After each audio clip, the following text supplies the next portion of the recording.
Let me borrow your phone, now.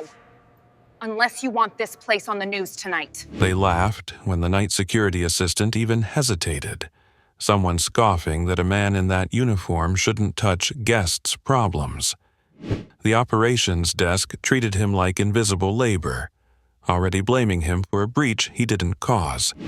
He didn't argue or explain. He simply unlocked his phone and held it out, calm enough to be unsettling. Because this wasn't about a phone at all. It was about who gets believed when power starts to panic. Before anyone saw the exact moment a sealed executive feed would expose who was lying and who was protecting everyone. By the way, where are you watching from? Tell me in the comments below.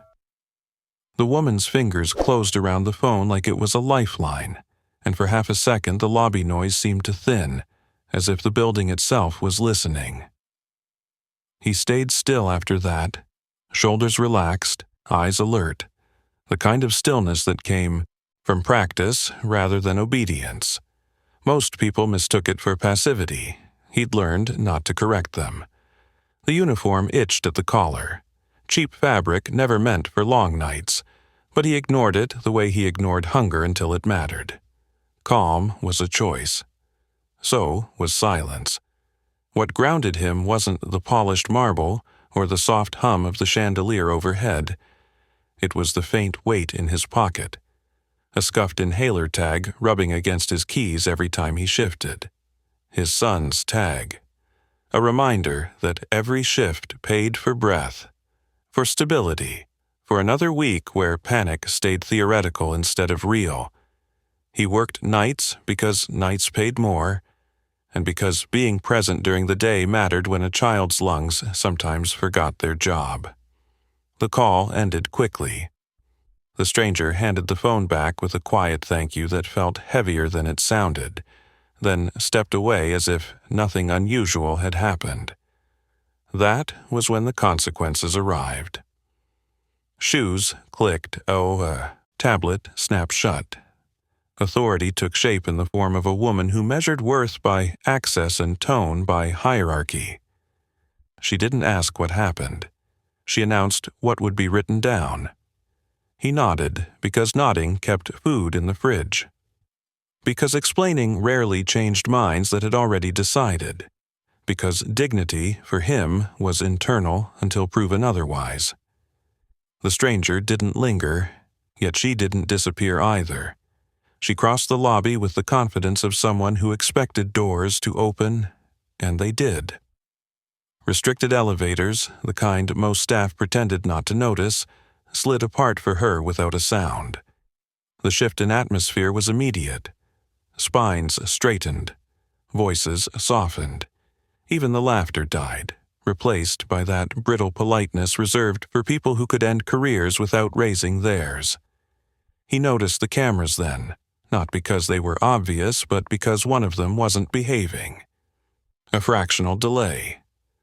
A blink that didn't match the rhythm of the others. He glanced at his phone and saw the alert flash before the screen dimmed again, as if embarrassed to exist. Executive feed, sync error. That was new. He lifted his radio, kept his voice level, reported exactly what he saw. The response came back slower than it should have, strained enough to set off alarms in his head that had nothing to do with hotel policy. Systems didn't hesitate unless someone told them to, or unless something had gone wrong deeper than the surface. Around him, the lobby returned to its artificial calm. Guests checked in. Luggage rolled. The operations director moved on, satisfied she'd put the right name under the wrong problem. The bellman smirked, already rehearsing how the story would sound later. None of them noticed the way the air felt tighter, or how the building's quiet had shifted pitch. He did. He'd spent years learning how structures failed, how panic traveled faster through power than through crowds, how the most dangerous moments were the ones that looked controlled. He'd left that life behind for reasons that never fit neatly into conversation, traded authority for anonymity because Anonymity was safer for a child who needed a father more than a resume. The elevator doors closed upstairs with a muted thud. Somewhere above, decisions were being made that assumed labor wouldn't notice until it was too late. He watched the mirrored doors reflect him back. A man in a forgettable uniform, holding a forgettable phone, standing exactly where power never looked. His radio crackled again, this time with overlapping voices, clipped and confused. Access logs weren't matching. A VIP floor wasn't responding the way it should. Someone swore under their breath. Someone else said it was probably nothing. He tightened his grip on the radio, eyes tracking the ceiling as if he could see through concrete and steel. This was the moment before systems confessed.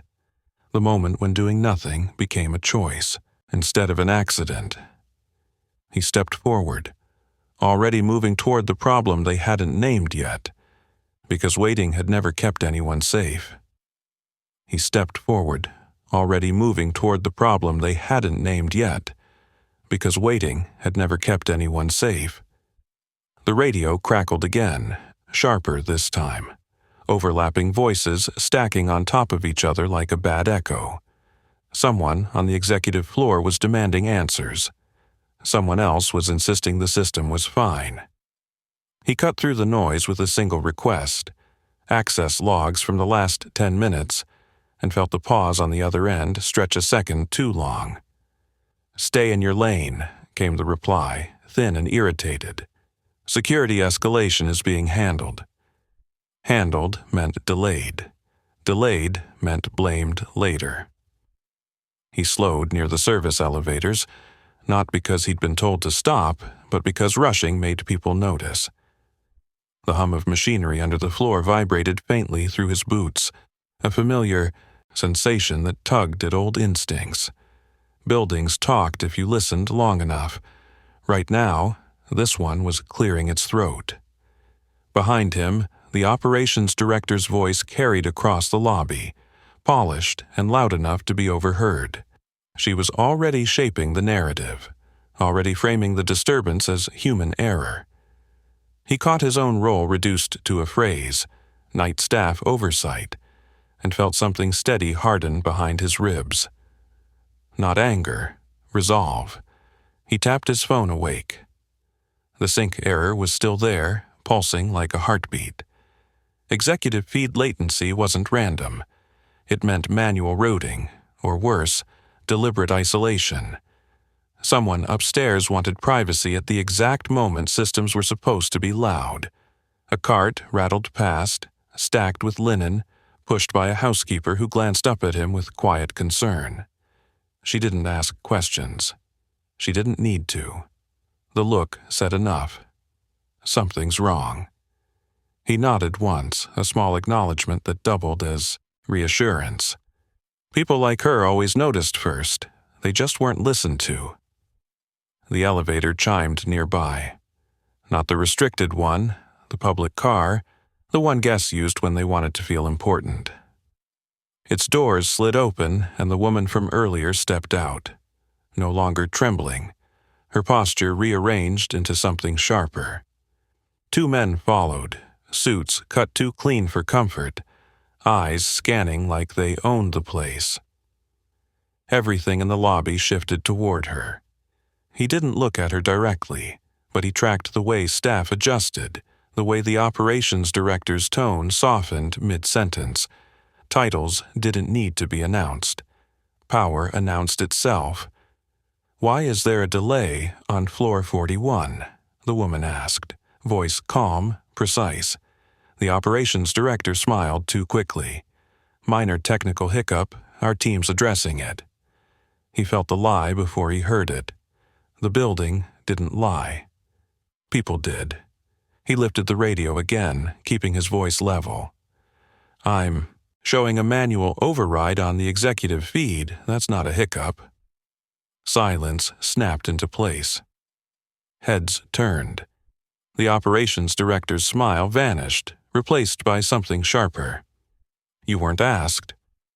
The woman's gaze slid to him then, assessing. curious rather than annoyed. Recognition flickered, brief and unreadable. "Explain," she said, not to him directly, but not to him either. He did, concisely, no jargon, no posturing. Just facts and probability laid out like a map. He could feel the attention gathering, feel the risk rising with every word. This was how you ended up unemployed.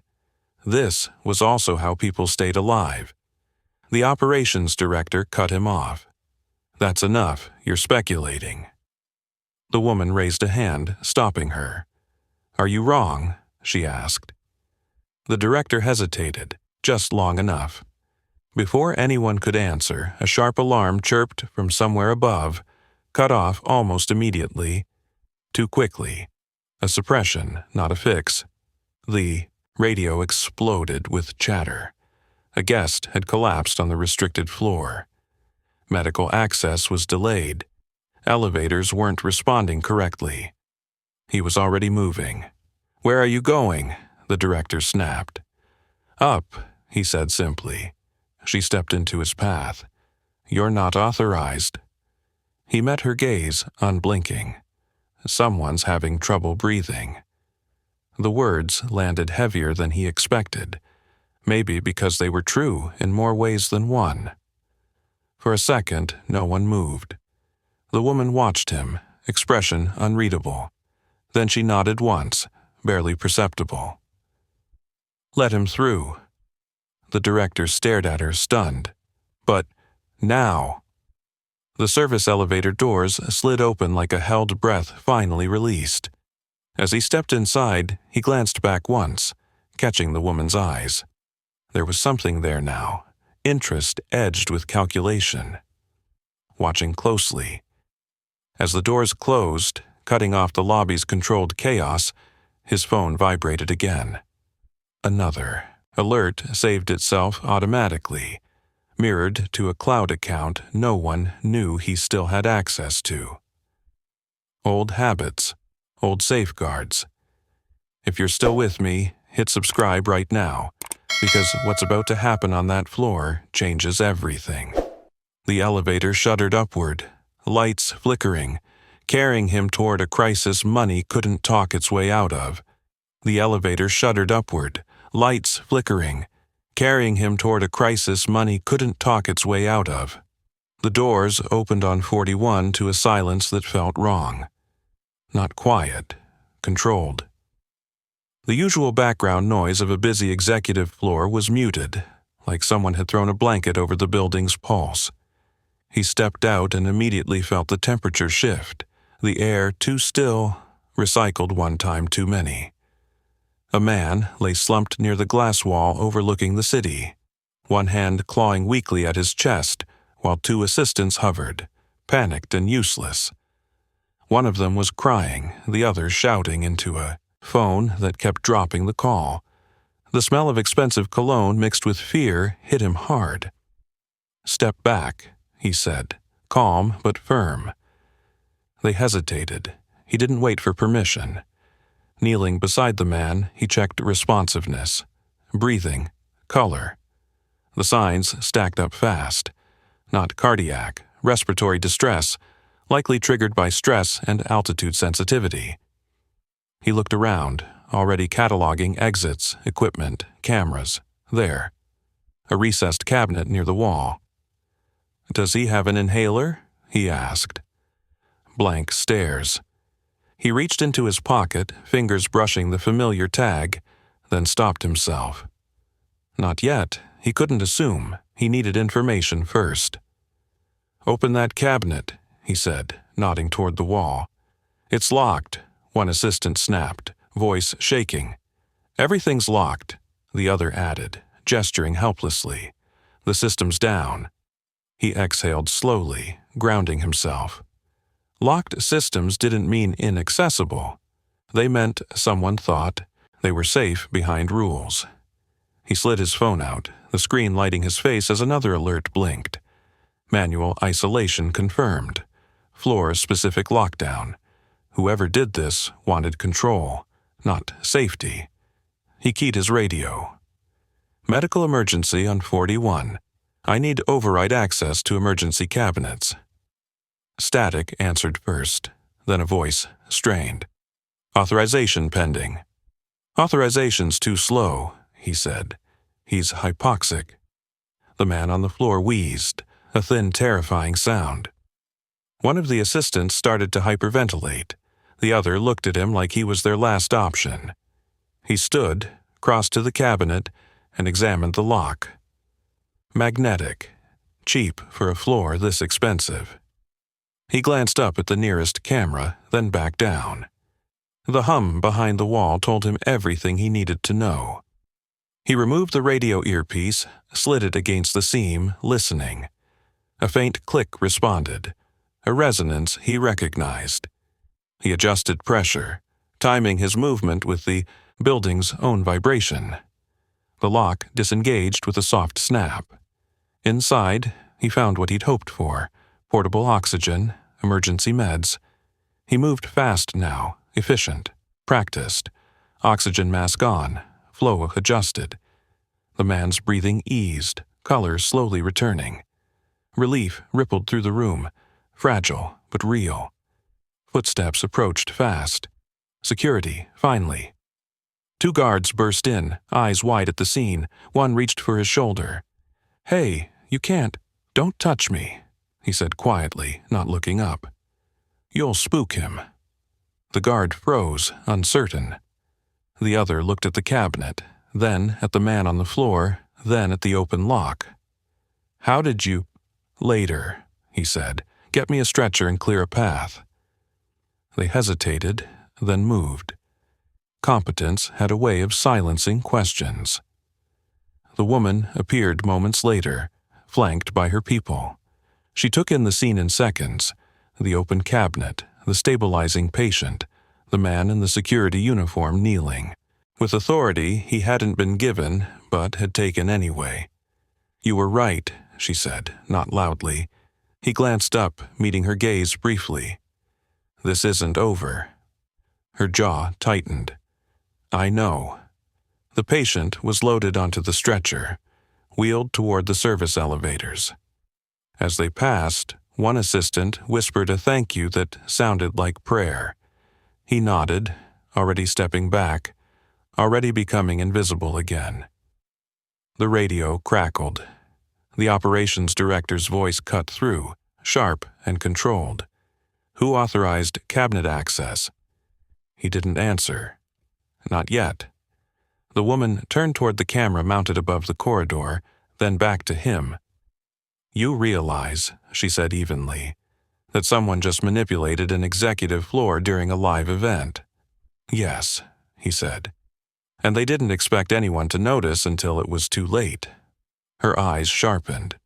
"You noticed." "I was listening." The guards exchanged looks. One of them swallowed hard. "Ma'am," he said, "the access logs, they don't match. Someone used a master credential, but it's masked." Her expression didn't change, but something cold settled behind it. "Masked how?" He answered before the guard could. "Privilege laundering. Routes activity through authorized noise so it looks like background." Silence followed. Heavy, dangerous. She studied him again, longer this time. "That's specific." He shrugged slightly. "Patterns repeat." The radio squawked again, louder now, panic bleeding through professionalism. Another alert, another floor showing anomalies. This wasn't an accident. It was a test, or an attack, or both. The woman straightened. "Lock this floor down properly," she ordered. "And get him." A glance at the stretcher disappearing into the elevator. To a hospital now. Then she looked back at the man who shouldn't have been here, shouldn't have known what he knew. "You're coming with me," she said. "Am I?" he replied. "Yes," she said quietly, "because you're the only person who's been right so far." As they moved toward the corridor, cameras tracking every step, he felt the shift he'd been waiting for. The moment when being ignored stopped being an option. the moment when being ignored stopped being an option, followed him down the corridor like a second shadow. He walked beside her without matching her pace, letting her adjust instead. It was a small thing, but it mattered. Power was used to people keeping up. It noticed when they didn't. The corridor lights reflected off glass walls etched with company logos and abstract art meant to suggest vision. He barely glanced at them. His attention stayed on the seams, doors, cameras, vents, the places where systems met and failed. Behind them, security scrambled, voices overlapping, radios chirping with half information. The executive floor was being locked down properly now, which meant procedures were finally catching up to reality. Too late to prevent the breach. Just in time to argue about blame. They entered a smaller conference room near the core of the floor. No windows, better signal control. She gestured for the door to be shut, and when it was, the hum of the building dropped another octave. "Start from the beginning," she said, "not what happened, what you noticed." He considered her for a moment. The earlier distress was gone, replaced by something colder, more focused. This was her real state. Observation, not reaction. "The camera lag," he said. "Executive feed only. That tells me isolation, not failure. Then the access anomalies, overlapping credentials that shouldn't overlap. That tells me intent." "Intent from whom?" she asked. "Someone who knows your systems well enough to hide inside them," he replied. "Or someone testing them." Her mouth tightened slightly. Testing implies consent. "Not always," he said. She studied him, again, not trying to hide it this time. "You speak like someone who's done this before." He didn't answer. Silence was still a tool, even now. Outside the room, raised voices filtered through the door. The operations director was arguing with security, her confidence cracking under pressure. He caught fragments: protocol breach, unauthorized access, disciplinary action, the usual instinct to punish proximity instead of cause. She listened, too, then exhaled through her nose. "She's already decided this ends with your termination." He met her gaze evenly. "That won't fix your problem." "No," she agreed, "it won't." She crossed to the table, tapping a control panel. A screen flickered to life, displaying security dashboards and scrolling logs. The masked activity pulsed there like a taunt. "Assume," she said, "that this isn't a test. Assume it's an attack. What's next?" He stepped closer, scanning the data. "Lateral movement, whoever did. This won't stop at one floor. They'll probe response time, escalation paths. They'll look for the moment when authority hesitates. And then? And then they'll go somewhere people assume is safe," he said. "Because of who's there." Her eyes sharpened. "You're thinking of the summit." "Yes." A beat passed. Outside, someone knocked once, then stopped, clearly told to wait. "If I let you advise," she said slowly, "you'll be doing it without title or protection. You'll be blamed if this goes wrong." He nodded. That was already true. She watched him for a long moment, weighing risks she wasn't used to naming out loud. Then she turned back to the screen. "What do you need?" He didn't smile, but something eased behind his eyes. "Time, and access you don't advertise." She tapped commands into the panel, hands steady. "You'll have both." The door opened abruptly. The operations director stepped in, face flushed, control, slipping. "Ma'am, this is highly irregular. He violated—" "Enough," she said, voice flat. The director faltered. "We need to make an example. Staff can't—" "We need to stop whoever did this," she cut in, "and he's helping." The director stared at him like he'd just spoken. "With respect, he's a night guard." He met her gaze calmly. And you're out of your depth. The words landed hard. The room went very still. Color rose in the director's face. Excuse me? The woman raised a hand again, sharper this time. You're dismissed. What? The director's voice cracked. Ma'am, now.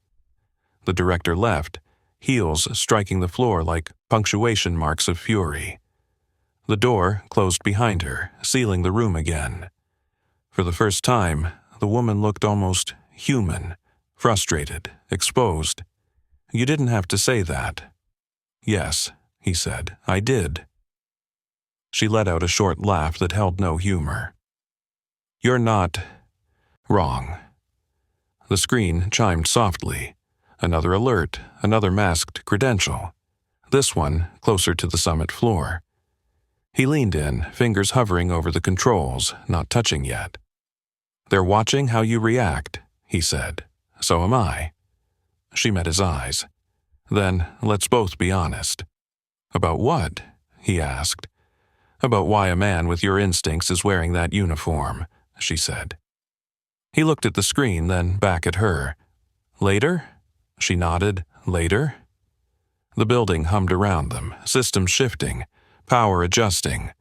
Somewhere below, people still believed this was contained. Somewhere above, someone believed they were invisible.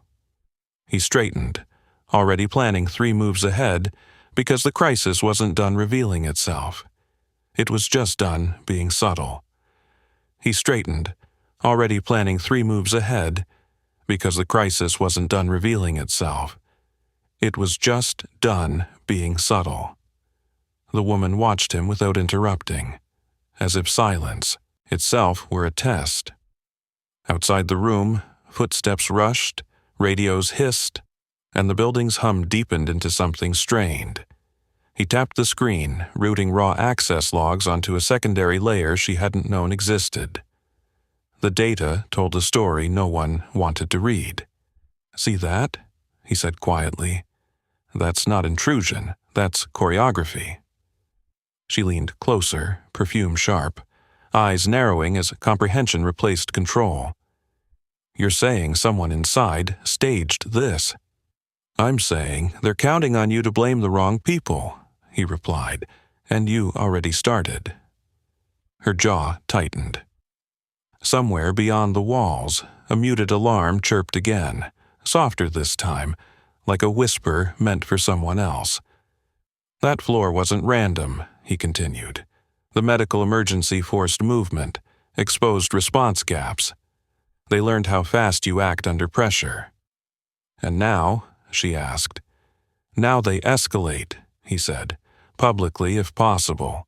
They want witnesses. The word landed between them, heavy with implication.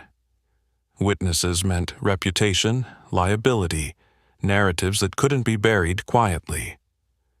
Her gaze flicked to the camera in the corner, then back to him.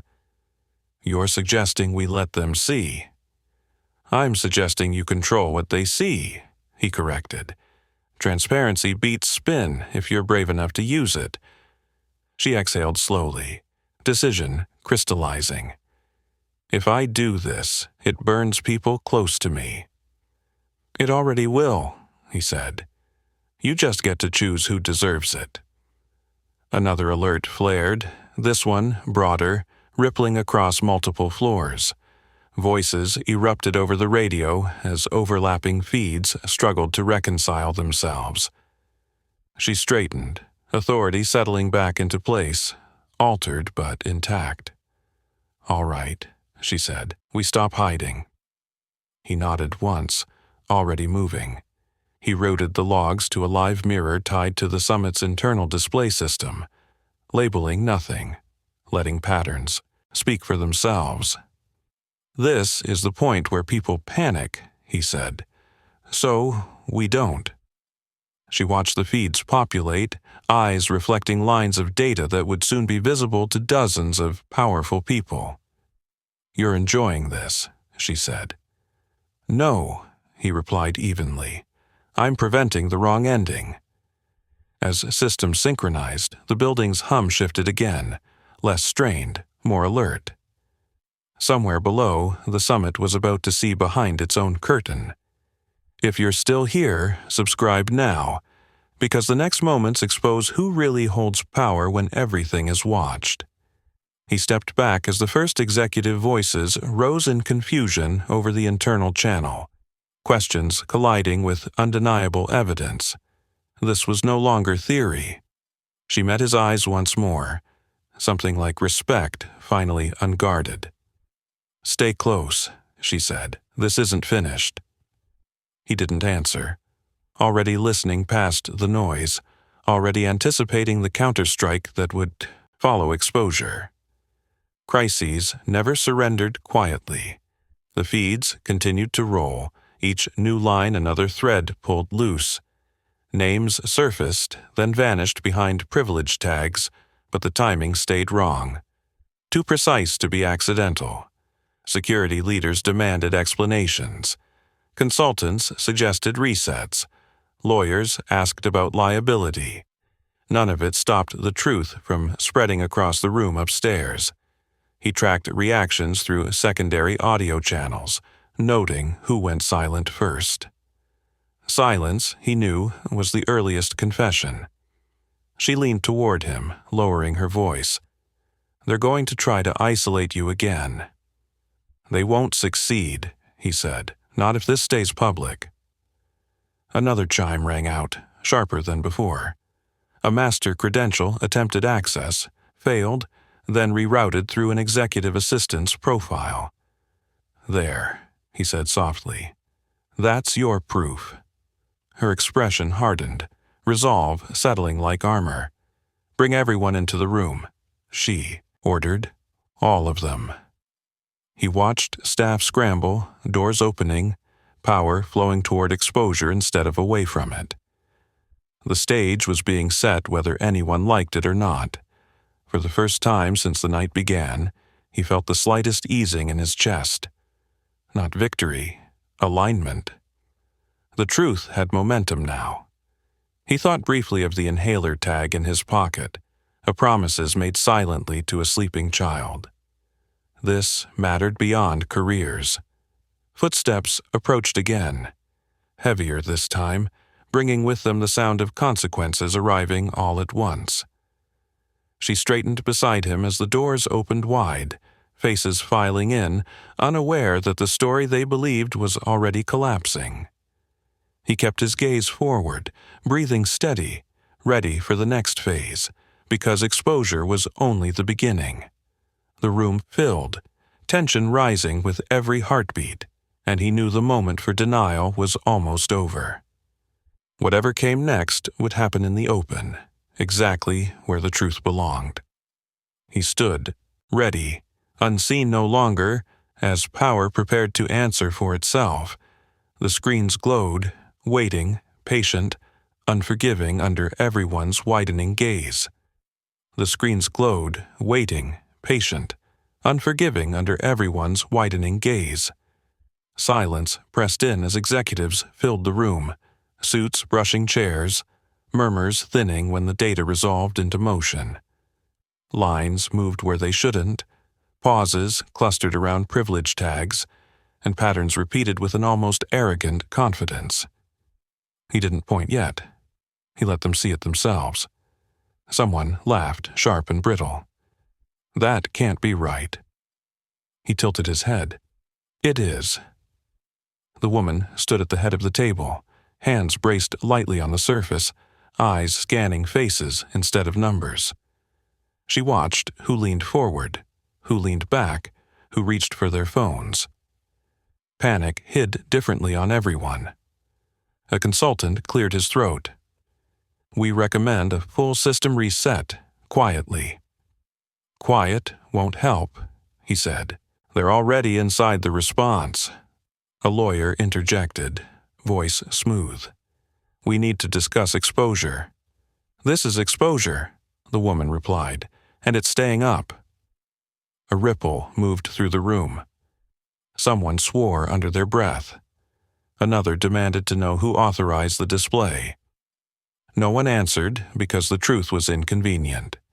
He tapped once, expanding a timeline. Here's the medical event. Here's the lockout. Here's the credential hop. Notice the delay before escalation. He glanced around. That delay isn't technical, it's human. Faces tightened. A man near the end of the table frowned, then forced neutrality too late. He clocked it, filed it away. The radio crackled on the table, a security lead cutting in with urgency. We've got another anomaly. Summit floor audio spiked, then dropped. The woman didn't look away from the screen. Routed here. As audio fed through, raised voices echoed faintly, confusion bleeding into anger.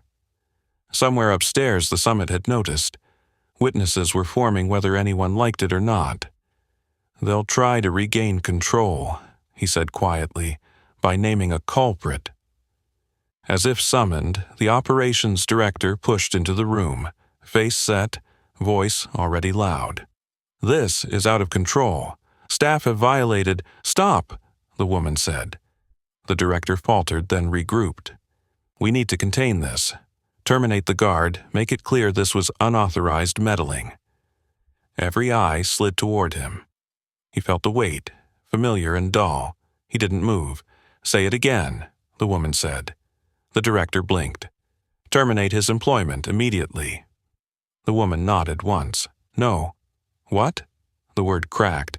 No, she repeated. Because he didn't cause this, and because firing him won't erase the logs. He added softly, and because the pattern points elsewhere. The director's gaze snapped to him, sharp with accusation. Who do you think you are? He met her eyes. Someone who's seen this before. A beat passed, then another. The room leaned in without realizing it. Seen what? A board member asked. Power assuming invisibility, he said, and being wrong. He tapped again. A name surfaced briefly in the log, half obscured by rooting noise. An assistant's profile. Harmless on paper, repeated too often in the wrong places. That's a coincidence, the assistant's supervisor protested. Coincidences don't repeat on schedule, he replied. The woman's gaze sharpened. Bring her in. Security moved. Chairs scraped. Breathing got louder. When the assistant arrived, pale and shaking, the room had already decided nothing quietly anymore. The feeds played behind her, impartial and relentless. I didn't, she started. He interrupted gently. You followed instructions. Her eyes flicked toward the director. Just for a second. Enough. The woman saw it too. Whose? She asked. Silence answered. The summit audio spiked again, louder now. Someone upstairs was demanding accountability, names, explanations. The building felt like it was holding its breath. The director straightened, chin lifting. This is absurd. Is it? The woman asked. Because from where I'm standing, this looks intentional. The director laughed, brittle again. You're letting a night guard run your crisis. The woman's voice dropped. No, I'm letting the truth. She turned to him. Say it, out loud. He inhaled once. The breach originated from executive privilege, not labor. The cover relied on class assumptions. That's why it almost worked. The room went still. Cameras whirred softly, adjusting focus. Somewhere, phones buzzed as notifications spread. The director opened her mouth, then closed it. Words failed where evidence didn't. He felt the shift fully now, the reversal locking into place. This wasn't about him anymore. It was about accountability in front of witnesses. The woman faced the room. We proceed publicly, she said, effective immediately. No one argued. As security escorted the assistant out for questioning, eyes stayed on the screens, on the story rewriting itself in real time. He stood quietly at the edge, breathing steady. For the first time, the building sounded honest. Outside, rain tapped the glass. A soft applause for truth finally standing, fragile but visible, refusing silence and forcing power to answer today publicly. The rain kept tapping the glass, a steady reminder that the world outside hadn't paused for their reckoning. Security closed ranks around the assistant as she was led out, her shoulders caving inward under the weight of attention she'd never expected to bear. The door shut behind her, and the room exhaled all at once, tension redistributing itself rather than disappearing. Accountability had found a foothold, but it hadn't finished. Climbing. The woman turned from the screens to the table, her gaze moving deliberately from face to face. No warmth there now, only clarity. "This doesn't end with one person," she said, "and it doesn't end in this room." A few executives shifted uncomfortably. Others stiffened, masks snapping back into place. Damage control instincts kicked in fast. A board member spoke first, voice careful. "We need to consider the optics. If this reaches, it already has," she cut in. "The summit audio leaked 5 minutes ago. Quiet containment is no longer an option." A murmur spread, sharper this time. Phones were checked openly now. Messages read, then reread. He watched the reactions, noting who looked surprised and who didn't. The latter group worried him more. The operations director stood rigid near the wall, jaw tight, eyes fixed on the screens as if willing them to change their story. "This is spiraling," she said. "We can still redirect." "Frame this as a technical anomaly." He spoke without raising his voice. "That window closed when you tried to fire me instead of listening." Her head snapped toward him. "You don't get to—" The woman raised a hand, stopping her mid-sentence. "You've said enough." Silence fell again, heavier this time. The director's authority drained visibly, replaced by something brittle and exposed. The woman turned back to him. "What's next?" He didn't hesitate. "They'll attempt narrative control, blame confusion, claim decisive action. The only way to counter that is with continuity. Meaning? Keep the data live," he said. "Unedited, time-stamped. Let everyone see cause and effect without commentary." A lawyer leaned forward, alarmed. "That's reckless." "No," he replied. "It's honest." The woman considered, then nodded. "Do it." He routed the feeds accordingly, stripping away filters and overlays until the raw sequence spoke for itself. The room seemed to dim as the truth brightened on screen. Outside, the summit floor erupted audibly now, voices carrying through open channels, demands stacking up. Witnesses weren't just present, they were restless. The radio crackled again. "Media's asking questions," someone reported. "Internal first, but it won't stay that way." "Good," the woman said. "We answer internally first." She turned back to the table. "Anyone who believes this can be buried is welcome to leave now." No one moved. The director's composure finally fractured. "You're destroying the structure that keeps this place running." The woman met her stare. "No, I'm exposing what was already breaking it." He felt the weight lift incrementally, not as relief, but as alignment. Systems worked better when they matched reality. A notification flashed on his phone, one he'd been expecting. A mirrored log upload completed successfully, stored beyond the building's control. Insurance. He slipped the phone back into his pocket without comment. The woman noticed anyway. Her eyes flicked briefly, then returned to the room. "Security," she said. "Escort her out." The director stared, stunned. "You can't be serious." "I am," the woman replied evenly. "You'll be contacted." As the director was led away, protests fading into the corridor, the room sat in stunned quiet. Power had shifted, not with a shout, but with a decision no one could undo. A board member cleared his throat. "And him?" He nodded toward the man in the security uniform. "What's his status?" The woman didn't look at him when she answered. "Essential." He felt the word settle, unfamiliar and grounding. The summit audio stabilized as explanations filtered through, confusion giving way to grudging acknowledgement. Truth, once visible, demanded engagement. He leaned against the wall, letting the noise wash past him, thoughts drifting briefly to the inhaler tag in his pocket. Somewhere, a child was sleeping, unaware of how close the world came to tilting the wrong way. The woman stepped closer, lowering her voice. "You were right about escalation," she said. "They tried to regain control." "They still will," he replied, "just more carefully." She nodded. "Then stay." He met her gaze. "I will, as long as this stays public." "It will," she said. The building hummed differently now, less strained, more alert, like something waking up after a long denial. Consequences were moving through its systems, unavoidable and overdue. He listened, steady and focused, knowing the next phase wouldn't be quieter, just clearer.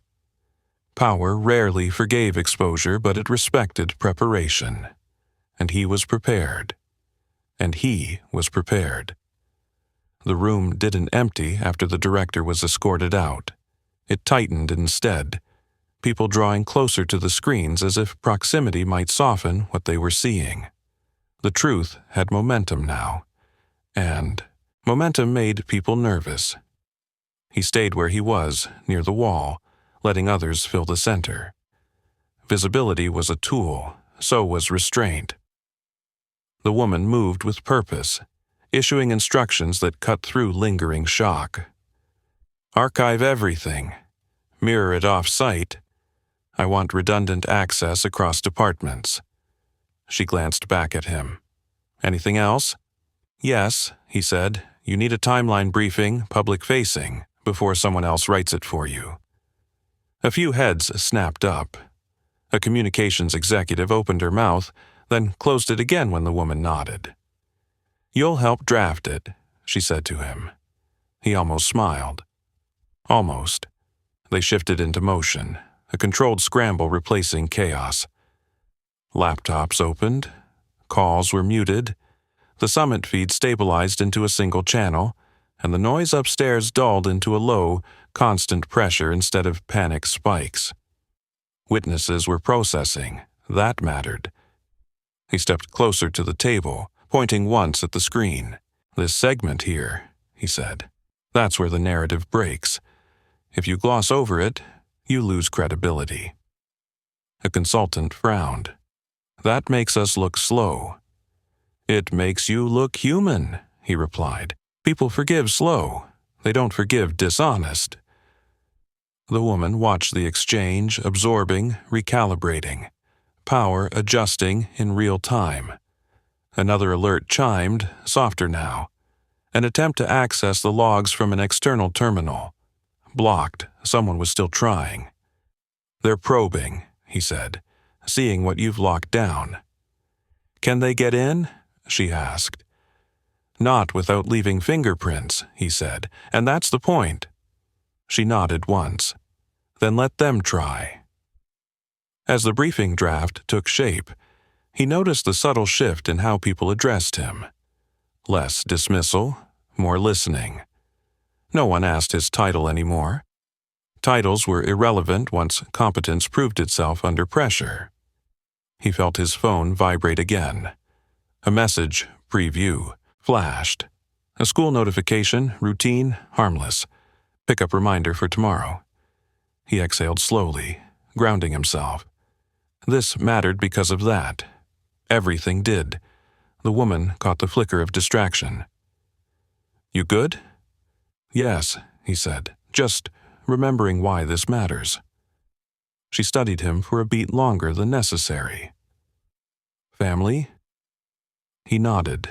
Something softened in her expression, fleeting but real. Then let's finish this. They finalized the timeline, each decision weighed against transparency instead of protection. When it was done, she authorized the release across internal channels, unfiltered and time-stamped. The room went quiet as notifications propagated. Moments later, the summit feed flared again, this time with questions instead of accusations. Engagement, not outrage. A better outcome than most crises ever got. He stepped back, letting the professionals handle their lanes now that the truth had a spine. Preparation had worked. Exposure had stuck. If you're still following this, subscribe now, because the final reckoning doesn't happen in this room. It happens when power has to answer outside it. The woman joined him near the wall, lowering her voice. You knew this would cost people. Yes, he said, including you. She gave a short, rueful laugh. Especially me. Silence settled between them, not awkward, just reflective. Rain still traced lines down the glass beyond the walls, city lights blurring into something almost gentle. What were you before this? She asked quietly. He considered the question, then shook his head. That's not the important part. Humor me. He looked at the screens one last time, then back at her. I was someone who believed systems should protect people, not themselves. She nodded slowly. And now? Now I'm making sure they do. Footsteps approached again, lighter this time. A security lead reported that external inquiries were being routed through official channels, that the summit had accepted the explanation, that fallout was coming but controlled. The woman listened, then dismissed him with a nod. When they were alone again, she extended her hand. Thank you, she said, for not letting me hide. He looked at her hand for a moment, then shook it, firm, brief, equal. This isn't over, he said.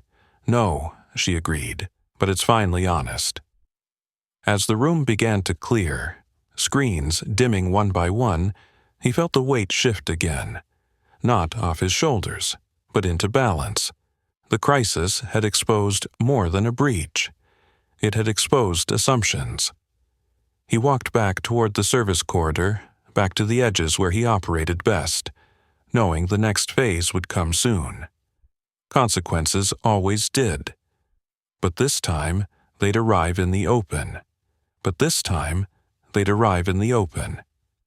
service corridor felt narrower than before, not because it had changed, but because attention had.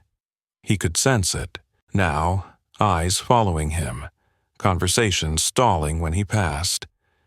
Visibility clung in ways anonymity never had. He didn't rush. Rushing fed narratives he didn't control. The building settled into a strange after-rhythm, systems recalibrating, people testing the edges of what was now allowed.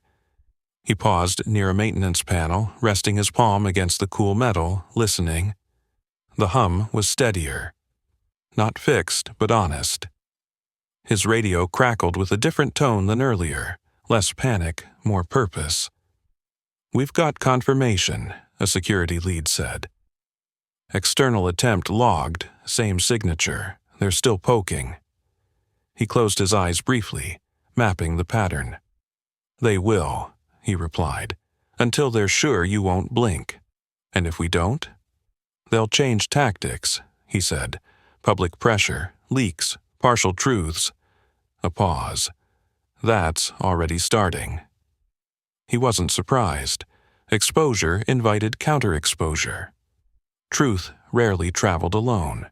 He moved back toward the core elevators, not to intervene yet, but to observe. The summit floor buzzed above him like a disturbed hive. Voices rose and fell through the ducts, frustration sharpening into strategy. People who'd never been challenged publicly were recalculating in real time. The woman joined him near the junction. her presence announced not by sound but by the way the space seemed to align around her. "They're pushing back," she said quietly. "Selective outrage." "Expected," he replied. "They'll frame themselves as victims of chaos." She folded her arms. "And you?" "I don't frame," he said. "I document." She studied him, then nodded. "We're scheduling a live internal briefing. All departments. Full access." "Good," he said. "Witnesses multiply accountability." She hesitated. "They'll ask who you are." "They already are," he replied. "Answer what matters." She exhaled, tension threading through her. Composure. "You're comfortable staying invisible?" He considered the question, thinking of long nights of watching systems fail quietly while blame traveled downward. "Invisible is fine," he said.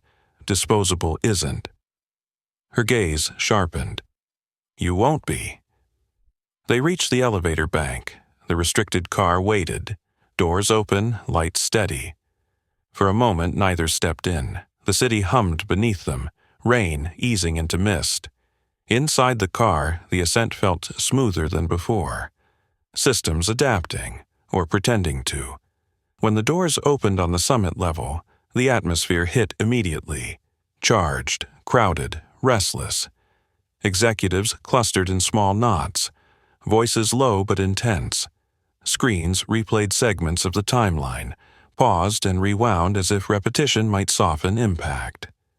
The woman stepped forward, command reasserted without force. "We're addressing this together," she announced. "Now." Attention snapped toward her, then slid to him, curiosity flaring. He felt it settle like heat on skin. A senior executive spoke up.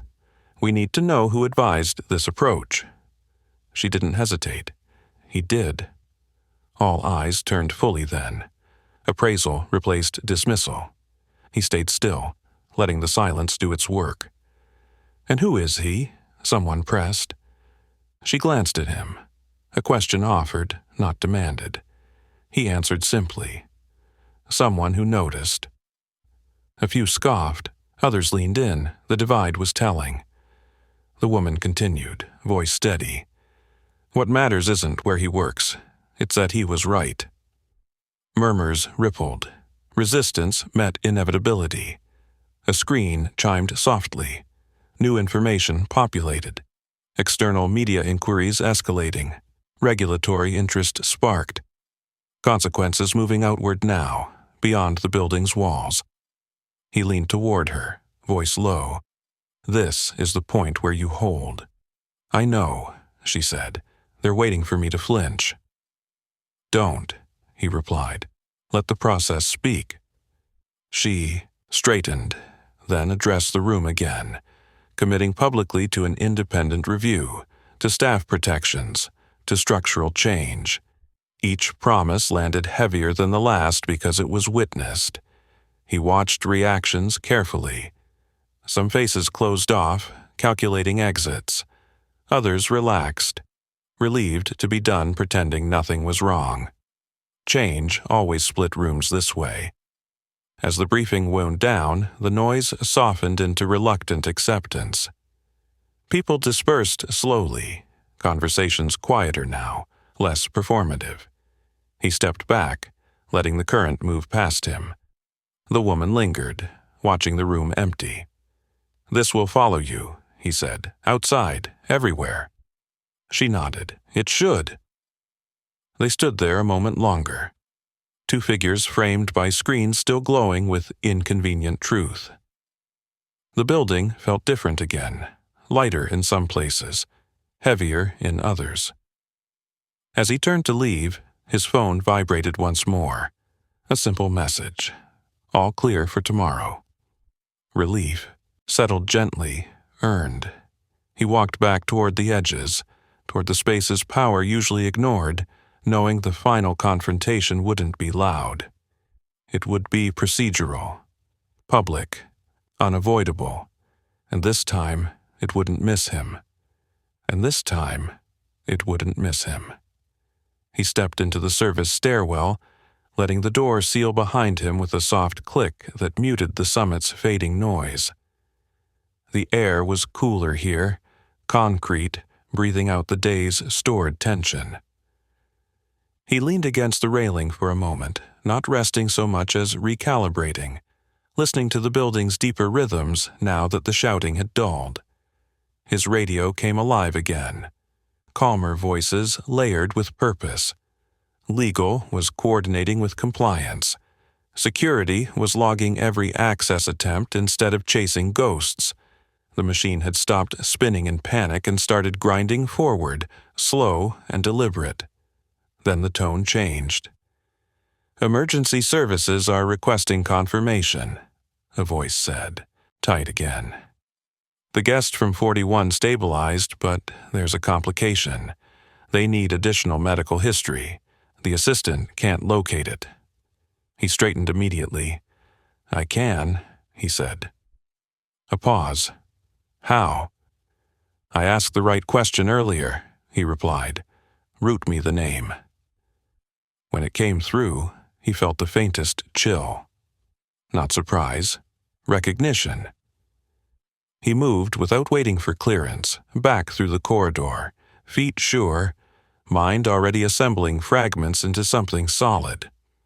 The woman intercepted him near the elevator bank, expression sharp.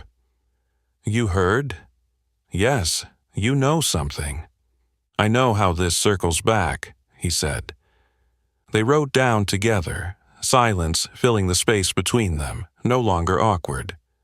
The city slid past the glass, lights smeared by mist, a reminder that consequences extended beyond polished interiors. In the lobby, paramedics clustered near the exit. Equipment packed but not yet gone. The patient's assistant hovered nearby, pale and shaking. He approached, keeping his voice low, steady. "Your employer," he said. "Does he carry a secondary inhaler?" The assistant blinked, startled. "Yes, for flights, why?"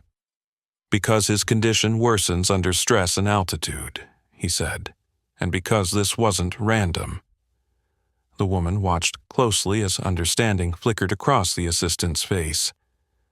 "You told them," she said softly. "I told them what mattered," he replied. The assistant nodded quickly. "It's in his briefcase." They didn't think to check. He relayed the information to the paramedics, who moved immediately, urgency sharpening again.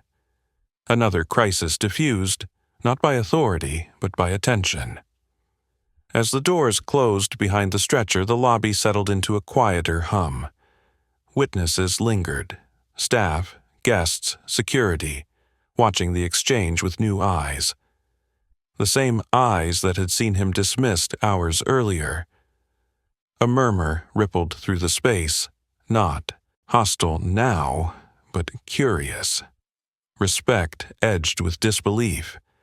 The operations director's absence was felt like a missing note in a chord. Power rearranged itself quickly when one pillar vanished. The woman turned to him. "You just prevented a second failure." "Yes," he said, "because the first one taught me where to look." She studied the room, the people watching, the cameras still rolling. This is the part where stories solidify. "Then tell it accurately," he said. She nodded, then addressed the lobby, her voice carrying without amplification. "Earlier today, mistakes were made, not by chance, not by labor. We are correcting them publicly." Every word landed cleanly, no euphemisms, no deflection. A guest spoke up, tentative. "Is everyone safe?" "We are," she said. "Because someone paid attention when others didn't." Eyes turned to him again. He felt it, the weight and the risk of being seen. He didn't look away. A security lead approached, lowering his voice. "Regulators are en route. External oversight confirmed." "Good," the woman said. The lead glanced at him. "They'll want statements." He nodded. "I'll give facts."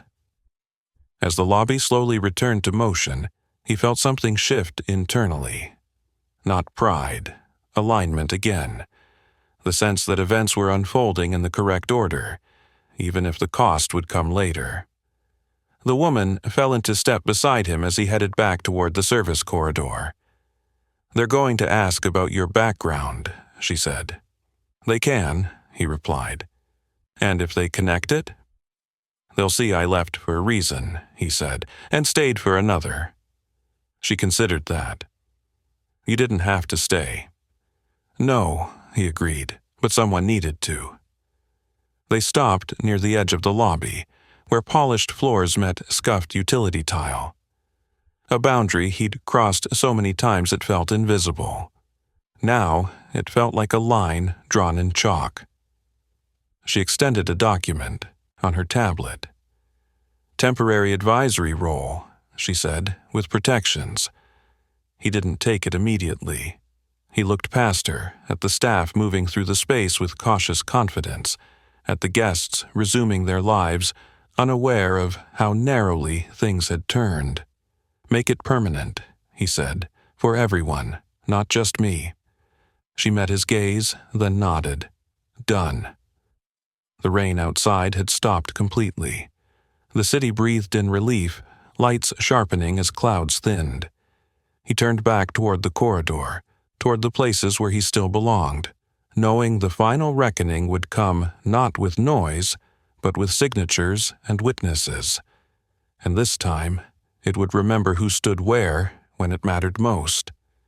And this time, it would remember who stood where when it mattered most. Morning light began to bleed through the lobby windows, thinning the shadows that had protected so many decisions overnight. The building looked different in daylight, less theatrical, more exposed. He noticed how scuffed floors stood out now, how fingerprints showed on glass meant to feel untouchable. Truth did that. It changed lighting. Regulators arrived without spectacle, no sirens, no grand entrances, just clipped badges, neutral expressions, and an efficiency that made even the confident straighten their posture. The woman met them at the center of the lobby, shoulders squared, answers prepared but not rehearsed. He stayed back, where he always had, near the threshold between polished tile and utility flooring. Watching? Listening. They asked for timelines first, then logs, then statements. When they reached him, the question sharpened. "How did you identify the pattern? Why were you positioned to intervene? Who trained you?" He answered plainly. No embellishment, no defensiveness, facts stacked better when left alone. A pause followed his last answer, longer than the rest. One of the regulators glanced at a tablet, brow furrowing. "Your name appears in an older report," she said carefully. "Federal Review, Infrastructure Ethics." The air shifted. The woman turned slowly, surprise flickering across her face before settling into something more thoughtful. She hadn't known, not fully. The regulator continued, voice measured. "You were commended, then you disappeared." He nodded once. "I resigned." "Why?" "Because the systems weren't ready to hear the truth," he said. "And my family needed quiet more than I needed status." Silence held. Not judgmental. Curious. The regulator closed the file. "It appears they're ready now." Across the lobby, staff had slowed their movements, pretending not to listen while hearing everything. The same people who'd seen him ignored, dismissed, nearly fired. Witnesses again, always witnesses. The woman exhaled softly. "You never told me." "You never asked," he replied gently. She accepted that without protest. The regulators concluded their initial review with clinical precision. Oversight would continue, reforms mandated. Names would surface officially, consequences documented, not dramatic, real. As they departed, the woman turned to the assembled staff and executives. No raised voice, no grandstanding, just certainty. "This ends today," she said, "not quietly, not selectively, every change documented, every safeguard enforced." Her gaze swept the room, then landed briefly on him, and every contribution acknowledged. Something loosened in the crowd. Shoulders dropped. A few people nodded, relief evident. Accountability, it turned out, was exhausting, but lighter than denial. He felt the moment closing in on him, the pivot he couldn't avoid anymore. A board member approached, expression cautious but respectful. "We'd like to formally recognize," he raised a hand, stopping him. "Don't," he said, "not like that." The man blinked. "Excuse me?" "Fix the structure," he continued. "Protect the people who see problems early. That's recognition enough." The board member hesitated, then nodded. "Understood." The woman watched the exchange, something like admiration surfacing without pretense. "You could have had a very different life," she said quietly when they were alone again. "I did," he replied. "I chose this one." She studied him, then glanced around the lobby, staff moving with renewed confidence, security calmer, systems humming evenly. "You changed this place." He shook his head. "It changed itself. I just refused to look away." A message buzzed on his phone. Pickup confirmed. Normal life asserting itself gently. He breathed out, a long, slow release. "I should go," he said. She nodded. "I know." They stood there a moment longer. Two people from opposite ends of a structure that had bent instead of broken. Not allies, not adversaries. Something more honest. "You'll be contacted," she said, "for advisory input." He smiled faintly. "As long as it stays optional." She returned the smile, just as faint. "Deal." He turned toward the exit, footsteps echoing softly in the space that had once tried to swallow him whole. As he passed the front desk, a clerk straightened, meeting his eyes with open respect. "Thank you," she said simply. He nodded, accepting it without ceremony. Outside, the air smelled clean after rain. The city moved on, indifferent and alive. He stepped into it, weight balanced, purpose intact. Behind him, the building stood quieter, more honest than it had been the night before. And inside, power adjusted. Not to reclaim dominance, but to accommodate truth. That, he thought, was enough. That, he thought, was enough. He walked the long way home, letting the city reset him step by step.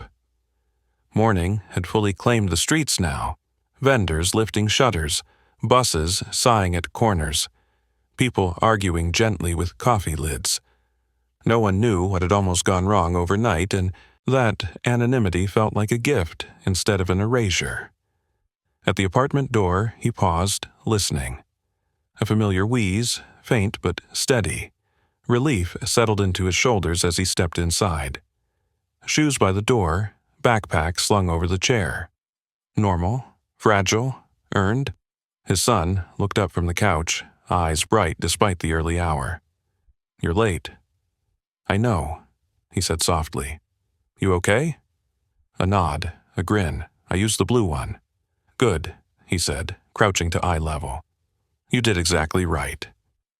He stayed there longer than usual, forehead pressed gently to small curls, breathing in the quiet that mattered more than any boardroom ever could. This was the victory that didn't show up on screens. Later, as the day unfolded, messages arrived in measured waves. Formal acknowledgments, requests for input, notices of policy changes already drafted. He read them without urgency, replying to some, leaving others for later. Influence felt different when it wasn't chased. News broke internally before it ever reached the public. Not sensational, accurate. That was enough. Names weren't centered on him, and he was grateful. Systems were. Safeguards were. People who spoke early were. By afternoon, the woman's final message came through. Short, direct, no theatrics. "Thank you, we're doing the work." He set the phone down and watched the light shift across the wall, thinking about how close everything had come to collapsing into the wrong story. How easily kindness could have been punished instead of amplified. How often it still was. The inhaler tag caught the light as he moved, a small reminder of what anchored him when power tried to pull focus. He clipped it back into place and smiled faintly. In the days that followed, the building changed. Not dramatically, subtly. People listened sooner. Cameras were treated like tools instead of threats. Labor corridors felt less invisible. None of it fixed the world. It fixed a corner of it. That counted. He returned to his shifts for a while, because transitions mattered, because trust took time to relearn. Staff nodded when he passed now, not in awe, but in recognition. Better. Eventually, he stepped into a role that didn't require a uniform, only presence. Optional, as promised. He said no when it felt performative. Yes, when it protected someone who didn't have another voice. The woman never tried to own the narrative. She shared it. That was her transformation. Not redemption, exactly. Responsibility. On a quiet evening, he stood at the window with his son, watching the city glow. "Did you help someone last night?" the boy asked. "I did," he said. "Were they nice?" He thought of arrogance softening into humility, of power learning to listen. "They learned," he said. The boy nodded, satisfied. Lessons didn't need embellishment. He turned off the lights and let the night settle, confident in something simple and hard-won. Dignity didn't need permission. It needed witnesses. If this story stayed with you, ask me for the next story title you want to hear. Subscribe, and don't miss our next story. "If you can play Chopin, I'll marry you," smirked the CEO. What the janitor did left her speechless. Trust me, you'll feel it. And tell me in the comments, what injustice should we tackle next?